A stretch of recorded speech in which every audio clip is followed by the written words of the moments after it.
নেতাজি নামটা যখনই কানে আসে তখন একসঙ্গে কিছু ফিলিং গ্যাদার করে আসে, যেমন confidence, leadership, mystery, struggle and lastly dependency, নির্ভরতা। কারণ যদি কেউ পারে, এই মানুষটি পারবে। একবার শরৎ পণ্ডিত বা যাকে দাদা ঠাকুর বলা হয়, তিনি ঠাট্টা করে সুভাষচন্দ্রকে বলেছিলেন যে সুভাষ, দেশ থেকে যদি ইংরেজদের কেউ বুটের লাথি মেরে তাড়াতে পারে তাহলে সেটা একমাত্র তুমি, কারণ তোমার নামের আগেও সু, পরেও সু, সুভাষচন্দ্র বসু। বোঝাই যাচ্ছে এখানে এই সু কথাটা জুতো অর্থে ব্যবহৃত হয়েছে। প্রকৃতপক্ষে হয়েছিল কিন্তু তাই। 1952 কি 53 সাল, ব্রিটিশ প্রধানমন্ত্রী ক্লেমেন্ট অ্যাটলি তখন কলকাতাতে। তো আমাদের এই রাজভবনে তৎকালীন পশ্চিমবঙ্গের অ্যাক্টিং গভর্নর, নামটা সম্ভবত ফণীভূষণ চক্রবর্তী, অ্যাটলিকে একটা প্রশ্ন করলেন যে আপনারা তো বিশ্বযুদ্ধ জিতলেন, তাহলে ভারতবর্ষ ছাড়লেন কেন? এই প্রশ্নের উত্তরে অ্যাটলি নাকি একটা শব্দ উচ্চারণ করেছিলেন, সেই শব্দটা হচ্ছে বোস। কিন্তু মাঝে মাঝে খুব জানতে ইচ্ছে করে নেতাজি হলেন কেন। আজ সেই ঐতিহাসিক ঘটনাই আপনাদের বলব। নেতাজি নিজেই এর উত্তর দিয়ে গেছেন তার লেখনীতে। আসুন দেখা যাক তিনি কি লিখছেন। তিনি লিখছেন, একদিন নেহাতি দৈবক্রমে একটি জিনিস হাতে পেয়ে গেলাম, যা দেখা গেল এই সংকটকালে আমার প্রধান সহায়। আমার এক আত্মীয় বন্ধু, নামটা ব্র্যাকেটে দেওয়া আছে, শহীদচন্দ্র মিত্র, পাশের বাড়িতে থাকতেন। তিনি শহরে নতুন এসেছিলেন এবং আমাকে তার কাছে প্রায় যেতে হতো। তার বইগুলির উপর চোখ বোলাতে বোলাতে নজরে এসে পড়ল স্বামী বিবেকানন্দের রচনাগুলি। কয়েক পৃষ্ঠা উল্টেছি কি উল্টাইনি, অবিলম্বে বুঝতে পারলাম এতে এমন কিছু আছে যা আমি এতদিন খুঁজে মরছি। বইগুলি তার কাছ থেকে চেয়ে এনে গোগ্রাসে গিলতে লাগলাম। মজ্জাবতী শিহরণ খেলে গেল। প্রধান শিক্ষক মহাশয় আমার মধ্যে সৌন্দর্য ও নীতিবোধ জাগ্রত করে আমার জীবনে নতুন প্রেরণা এনে দিয়েছিলেন, কিন্তু এমন কোনো আদর্শ তার কাছ থেকে লাভ করিনি যার জন্য সমগ্র সত্তাকে উৎসর্গ করতে পারি। বিবেকানন্দ তাই এনে দিলেন। আরেক জায়গায় তিনি লিখছেন, শ্রীরামকৃষ্ণ ও স্বামী বিবেকানন্দের নিকট আমি যে কত ঋণী তাহা ভাষায় কি করিয়া প্রকাশ করি। তাহাদের পূর্ণ প্রভাবে আমার জীবনের উন্মেষ। আজ যদি স্বামীজি জীবিত থাকিতেন, তিনি নিশ্চয়ই আমার গুরু হইতেন, অর্থাৎ তাহাকে নিশ্চয়ই আমি গুরুপদে বরণ করিতাম। যাহা হোক, যতদিন জীবিত থাকিব ততদিন রামকৃষ্ণ বিবেকানন্দের একান্ত অনুগত ও অনুরক্ত থাকিব, এ কথা বলা বাহুল্য। এবার যেটা পড়ব, নেতাজির যে লেখনীটা, সেটা একটা কবিতা বলাটাই ভালো। ইনফ্যাক্ট নেতাজির স্বামীজি সম্পর্কে যে ফিলোসফি, সেটা এই কবিতাতে ধরা আছে। আসুন দেখা যাক নেতাজি কি লিখছেন স্বামীজি সম্পর্কে। বিবেকানন্দের কথা বলতে গেলে হারিয়ে ফেলি নিজেকে। কে বুঝবে তাকে, কে বুঝেছে তাকে, অসম্ভব। সুগভীর তিনি, জটিল ও ঋদ্ধিময়, ত্যাগে বেহিসেবী, কর্মে বিরামহীন, প্রেমে সীমাহীন, জ্ঞানে সমুদ্র গভীর, অগ্নিবর্ষী সমালোচনায়, আর সারল্যে শিশু, একেবারে শিশু।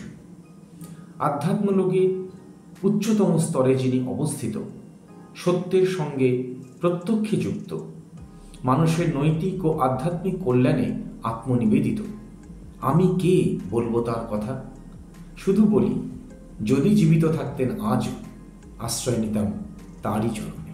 ইন্ডিয়ান সিভিল সার্ভিস এক্সামিনেশনে 4th অর্থাৎ 4র্থ স্থান অধিকার করেছিলেন নেতাজি। ইন্ডিয়ান সিভিল সার্ভিস সম্পর্কে উইকিপিডিয়া বলছে যে একজন টপ র্যাঙ্কের আইসিএস অফিসার, অর্থাৎ নেতাজি যে পোস্টটা হোল্ড করতেন, সেই পোস্টের পিছনে ব্রিটিশ গভর্নমেন্ট প্রত্যেক বছর খরচা করত 6,000 পাউন্ড প্রায়, অর্থাৎ ইন্ডিয়ান কারেন্সিতে সেটা দাঁড়াচ্ছে প্রায় 78,000 টাকা। তাহলে প্রশ্ন হলো যে এরকম একটা সোনার চাকরি ছেড়ে হঠাৎ দেশ ও মাতৃকার শৃঙ্খল মোচনে তিনি কেন ব্রতী হলেন? আসলে নেতাজি হলেন স্বভাব সন্ন্যাসী। ছোটবেলা থেকেই গৃহত্যাগ করে একাধিকবার তিনি নির্জন স্থানে চলে গিয়েছিলেন সাধন ভজনের উদ্দেশ্যে। তার যুবক বয়স পর্যন্ত এই ধারা অব্যাহত ছিল। নেতাজি তখন যুবক, তিনি হিমালয়ের পথে পথে ঘুরে বেড়াচ্ছেন, উদ্দেশ্য সন্ন্যাস গ্রহণ করে মোক্ষ লাভ। তো বিভিন্ন স্থান ঘুরতে ঘুরতে নেতাজি উপস্থিত হলেন কাশী সেবাশ্রমে।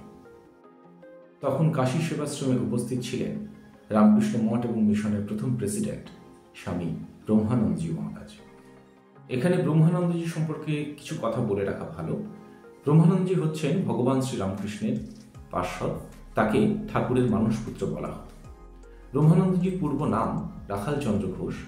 তিনি বসিরহাটের শিকরাকুলিন গ্রামের জমিদার আনন্দমোহন ঘোষের পুত্র।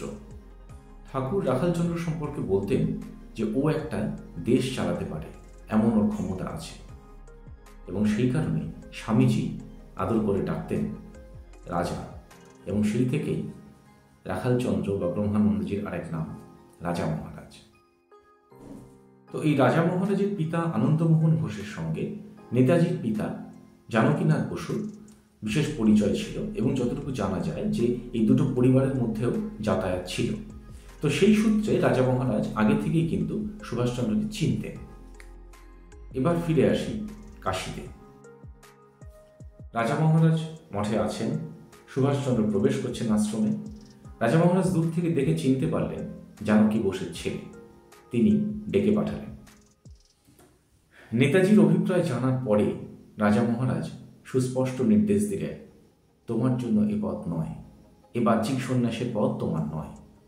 তোমার দিকে তাকিয়ে আছে কোটি কোটি ভারতবাসী, গোটা ভারতবর্ষ। হতে চেয়েছিলেন সন্ন্যাসী, হলেন সৈনিক।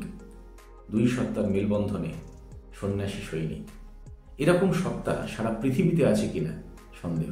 কিন্তু এই সবার অলক্ষ্যে তৈরি হলো আরেকটি সত্তা, ব্রিটিশদের ভাষায় বা ব্রিটিশরা যাকে নাম দিয়েছিল the enemy number 1 of British empire.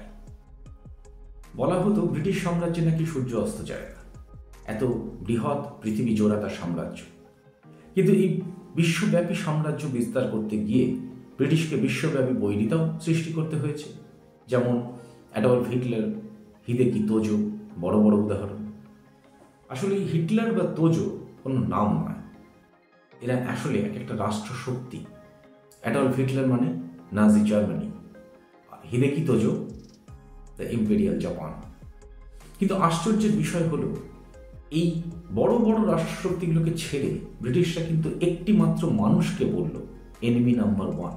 কারণ ব্রিটিশ খুব ভালো করে জানতো তাদের মাথার চুল থেকে পায়ের নখ এই লোকটা নখদর করে। ব্রহ্মানন্দজির সঙ্গে নেতাজির যে সাক্ষাৎকার, সেই ঘটনার বিবরণ নেতাজির নিজের কথা থেকে পাওয়া যাচ্ছে। এখানে উল্লেখ্য, নেতাজির অভিন্ন হৃদয় বন্ধু দিলীপ কুমার রায়, তিনিও গেছিলেন ব্রহ্মানন্দজির সঙ্গে দেখা করতে কোনো এক সময়, এবং ফিরে এসে সেই অভিজ্ঞতার কথা যখন তিনি তার বন্ধু সুভাষচন্দ্রকে জানাচ্ছেন, তখন নেতাজি কি বলছেন সেটা দিলীপবাবুর লেখা থেকে আমরা জানতে পারি। সুভাষকে গিয়ে একথা বলতেই ওর চোখ অশ্রু আভাসে সজল হয়ে উঠল। আমার দুহাত চেপে ধরে বলল, আমিও এই কথাই বলি ভাই, মনে রেখো তুমি, হ্যাঁ শুধু মনে রেখো যে কৃপা যে পায় তার জীবন বদলে যাই যায়। আর বলে একটু থেমে, আমিও পেয়েছি এই কৃপার আভাস, তাই তো চাই দেশের কাজে জীবন ঢেলে সার্থক হতে। এও তোমাকে বলেছি যে ওই রাখাল মহারাজই আমাকে কাশী থেকে ফিরিয়ে পাঠান, বলেন আমাকে দেশের কাজ করতে হবে। আজ 23শে জানুয়ারি, আমাদের স্বাধীনতা দাতা নেতাজি সুভাষচন্দ্র বসুর জন্মদিন। আমরা এই স্বাধীন ভারতবাসী যেন ভুলে না যাই যে আজ আমরা যতটুকু ক্ষমতা ভোগ করছি সেটা সম্ভব হয়েছে ব্রিটিশের 1 নম্বর শত্রু, কবিগুরুর দেশনায়ক এবং স্বামীজির মানসপুত্র নেতাজি সুভাষচন্দ্রের জন্য। জয় হিন্দ, জয় তো নেতাজি। সবাই ভালো থাকবেন। পরের পর্বে